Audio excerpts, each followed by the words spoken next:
In the early 1900s, scientists discovered an element so promising it was added to toothpaste, water, chocolate, and even children's toys. Doctors recommended it. Spas advertised it as a health treatment.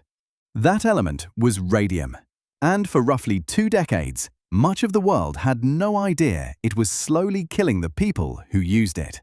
Radium was discovered in 1898 by Marie and Pierre Curie, and it quickly became one of the most celebrated scientific discoveries of the era. It glowed faintly in the dark, on its own, without needing any external light source. A genuinely astonishing property for the time. That glow made it perfect, commercially, for one very specific product: watch dials that could be read at night. This led to one of the darkest labor stories in industrial history. Companies hired young women, mostly teenagers, to paint tiny watch numbers using radium-laced paint. To keep a fine point on their brushes, supervisors instructed them to lick the bristles between strokes, a technique called lip pointing.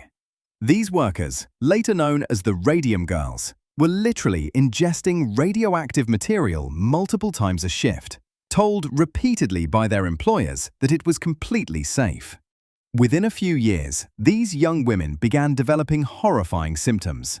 Their jaws crumbled, their bones fractured spontaneously, and many developed severe anemia and bone cancer. Radium behaves chemically similar to calcium, so the body absorbs it directly into bone tissue, where it continues emitting radiation from the inside for years, non-stop.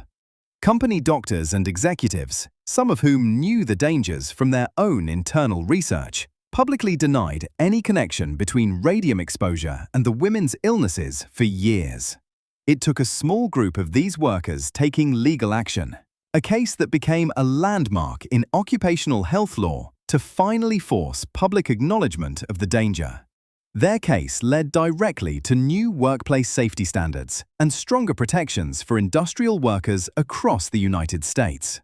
Protections that still form part of the foundation of modern labor and radiation safety law. What makes this story especially unsettling is how confidently radium was marketed to the public during this same period, as a cure-all. Some of these women weren't just factory workers.